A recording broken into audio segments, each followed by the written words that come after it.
The Lakers, who have been extremely quiet this offseason, having yet to add an impactful player to their roster. However, that could change with the Lakers being interested in a stretch five big man who has been overlooked over the years, and he could be an impactful player to the Lakers, especially if he does not cost too much to get him. What's good, y'all, and welcome to another Lakers Digest video. I'm your host, Okechi Apakama, and before we get into everything we have for you for today's video, guys, I just want to remind you guys to subscribe to the channel if you guys haven't already to get those Laker updates. Now, with that out of the way, let's hop straight into the topics we have for you today, as the Lakers are monitoring Wendell Carter Jr. So, the Lakers, who have been talking to a few teams here, just trying to get some deals done. It's been the Portland Trailblazers, the Brooklyn Nets, and the Utah Jazz, but nothing yet has materialized just yet. However, according to Sean Dunleavy of Heavy Sports, it looks like the Lakers are interested in Wendell Carter Jr. And this is a new name that we haven't really seen surface too much, but it possibly has to do with what's going on there in Orlando, as they have three centers there that are going to be vying for playing time, and one of them is Franz Wagner's brother. So he's probably going to be a guy who's going to be on the roster for a few years. So something is gonna happen there, possibly. So the Lakers could swoop in and make a deal if the deal presents itself. So further about in that article there is.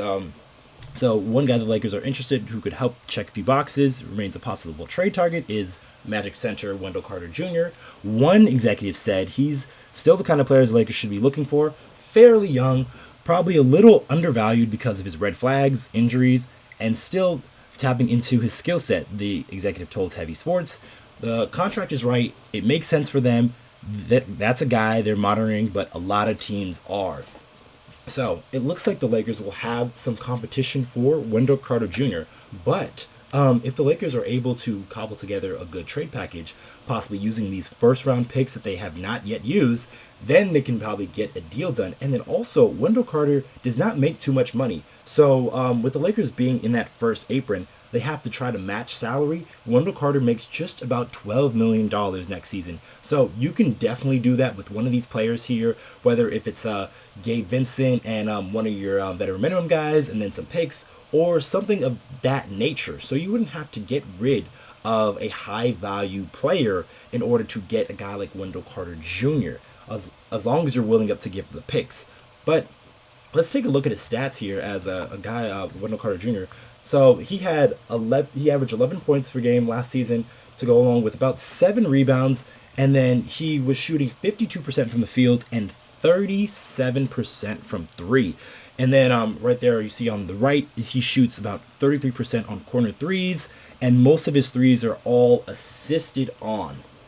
So, and he's 25 years old. So he's a good young age for the Los Angeles Lakers. So it's not like they're would get an older player. So getting a guy like Wendell Carter Jr. can really add to your team.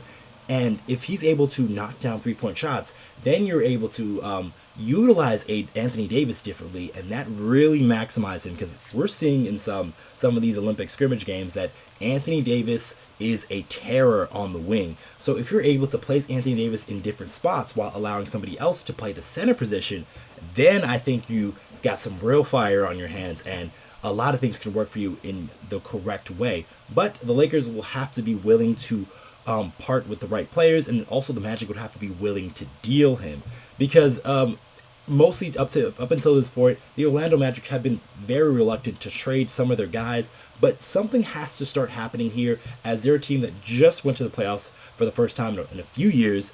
But now that they just paid Franz Wagner, and then soon they'll probably play Pablo Banchero, things will probably start to look more finite on that Magic team, and then possibly here is a few trades here and there, and then something along that lines could happen.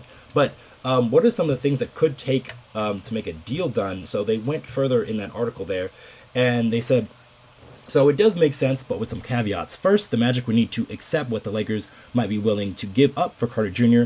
That will likely be a first-round pick, but the Lakers might not want to pay that price, at least not yet. The Lakers could send D'Angelo Russell for Carter, but the Magic would want some youth. That means either last year's first-rounder Jalen Hood-Schifino.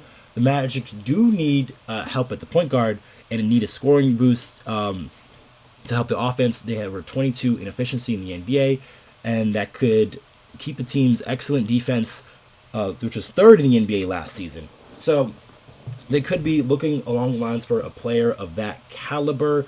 Yes, a guy like Jalen Hood-Schifino's archetype fits that, but that Magic team does have a bevy of guards, so I don't see the Orlando Magic trading for another guard, because I believe they have Cole Anthony on the roster, Anthony Black, and then also Markelle Fultz. So all those point guards already on the roster, and them trading for another young point guard like a Hood-Schifino doesn't make too much sense for me. So maybe a young guy like Maxwell Lewis makes more sense. He is a wing player.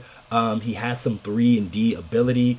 And if he plays well during the summer league, then it could boost his possible trade value and maybe change things for the Magic here. So let's look at some of these pros and cons of adding Carter Jr. for the Los Angeles Lakers, because there definitely it would be some very high benefits to adding a guy like Carter Jr., but there will be some cons as well, as he is a guy that is very injury prone. And then if you want some guy to spell Anthony Davis at points, you don't want another guy who's been very injury prone. So they went on to talk about that in the article. So the big knock on Carter is, as he has been healthy, has been his health. His entire career, he's been marked by injuries. He's played about 55 games a year, and he's played about 315 games since entering the league, just an average of 52.5 games a year. That's two big what ifs comes if Carter can stay healthy on the floor and keep shooting threes. But given the cost, it might be worth it for the Lakers to go for it. So the Lakers trading for a guy who's very injury prone, when you have a guy like Anthony Davis on your roster, and then you also have a 40-year-old LeBron James, that could definitely be worrisome, especially if you're trading out a guy like D'Angelo Russell. You're going to want to make sure you get back some surefire talent that's going to help your squad when it really matters the most. So when it comes to trading a guy like Carter Jr., like, I would keep away from maybe trading a high-level guy like D'Angelo Russell, and then I'll be looking more towards a guy like maybe even a Gabe Vincent, or maybe even Rui Hachimura, if the deal makes sense. And then adding that with possibly one of those first round picks that you had, possibly even a second round or two, to incentivize the deal a little bit and get this thing done. Because a guy like Wendell Carter Jr., yes, I know the injuries are a bit of an issue there, but his skill set next to a guy like Anthony Davis, and Carter Jr., when healthy, can be a double-double machine. And the Lakers are a team who struggled with rebounding. So having another guy who can help rebound the basketball, and then on the other side of the floor, be able to stretch the floor, shoot threes, and shoot it at a pretty respectable clip, then I think you finally have something you can work with. So if the Lakers are able to try to cobble this deal together, so a lot of ifs kind of happen here, but they got to be the first in lines here, because they missed out on all the big free agency targets. And if you're willing or needing to make a trade and you don't want to give up too much here, this is the guy to go for. Yes, I know it might cost you a first round pick, and he isn't a surefire all-star, but he's a guy that can really help Anthony Davis, and that's what the Lakers need to be focusing on. Helping out Anthony Davis do things that he can do at an extremely high level. So it's not just sticking Anthony Davis there at the 5 position and just making him play the center all the time. It's being able to put him in different spots. Maybe put him at the power forward position, having Carter Jr. out there stretch the floor, and then AD can still do his thing down low. And then defensively, AD can be roaming out there on the wing, and then that's when you get a scary Anthony Davis, and that's when you get those defense to offense plays, and that's when you get the Lakers in fast break, and that's when you get them at an unstoppable pace. So making this type of deal, to me, makes all the sense in the world. If Rob Pelinka and Jeannie Buss can somehow, some way get this done, I would be a super happy camper. But what do you guys think? Do you think the Lakers are able to make a deal done, get a deal done for a guy like Wendell Carter Jr.? And would you be willing to give up whatever it takes to trade for a center of his caliber, despite his injury issues? Let us know what you guys think in the comments down below. And then also, just to remind you guys to subscribe to the channel if you guys haven't already. There's about 73% of you guys who are yet to subscribe to the channel. And if you guys want more of those Laker updates, especially with Summer League starting today in Vegas, You guys want to make sure you guys are subscribed to Lakers Digest.